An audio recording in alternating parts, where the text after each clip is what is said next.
One Punch Man is back with another banger that ends the fight between Tatsumaki and Saitama. It's a longer chapter compared to the last two, and to me, the ending turns out to be better than what I expected.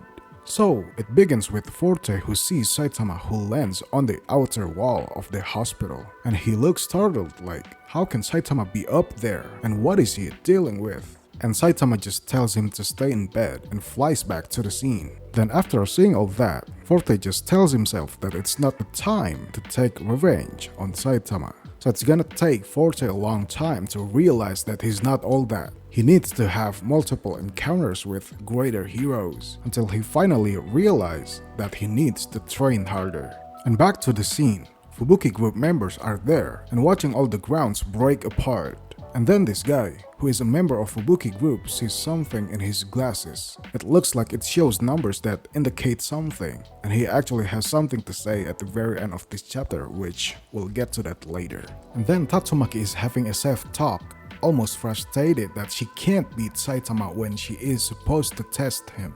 And she thought that Blast was the only person who could keep up with her until he faced Saitama. Then she goes for something that is supposed to be the final blow, a devastating move that breaks the ground that looks like a tsunami. It successfully buries Saitama, but it doesn't affect him at all. And by judging the expression that she makes, it looks like she's feeling desperate, and she goes for another way by attacking him directly, trying to blow him out of space, but it only makes Saitama float a couple inches off the ground, and Saitama delivers an unintentional final blow to her by saying, "You're being stopped by the power of Fubuki's mere acquaintance." And that line is enough to make Tatsumaki lose her energy and falls unconscious. She's having a flashback where Blast pat her on the head, and then she went to pick up Fubuki and killed the guys from the Tsukuyomi group who followed her. And that moment turned out to be the awakening of Fubuki's power. And then it shows that she had been chasing after Blast's shadows. She got stronger just to be recognized by him. And as the image of Blast in her dream is about to turn around, it lights out and shows Saitama's face instead. And the way that he looks in this image kinda reminds me of the moment when we unpurposely opened the selfie camera on the phone. Well, anyway, she wakes up with a poker face after seeing Saitama's face as the first thing that she sees after getting unconscious. And then Saitama gives credit to her for being so powerful that he couldn't contain her to keep everything safe. Well, it's not like he threw a punch to her, but he also recognizes that Tatsumaki has been training really hard to achieve that power. And on top of that, he says that he's impressed, which is a rare thing coming from Saitama.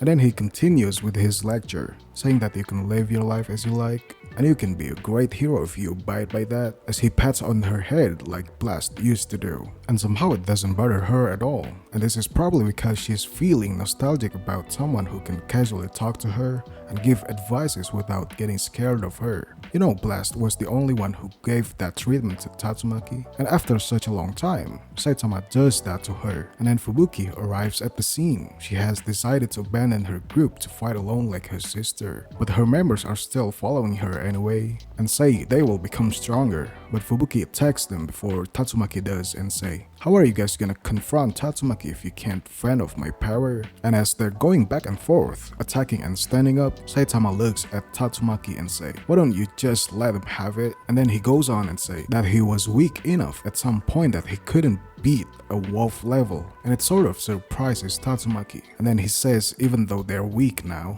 no one can tell where their limit is. And Tatsumaki is like, okay fine, and she pulls Fubuki back and says it's because of Saitama's request that she does it, as she pats him on his head. And then she intimidates them with a scary look, saying that if anything happens to Fubuki, she'll never forgive them. And then Tatsumaki goes on to say things to Saitama that she'll test him out again when she feels like it. And Saitama is like, alright man, screw it. Okay, so does this mean that she'll come over to Saitama's house like Fubuki and King? Or will she try to fight him randomly like Sonic?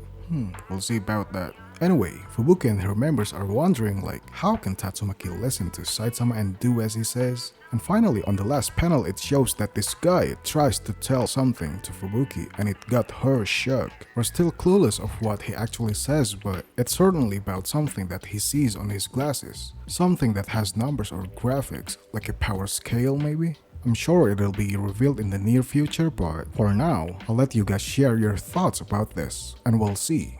Okay, so thanks for watching, and as always, I'll see you guys later. Peace.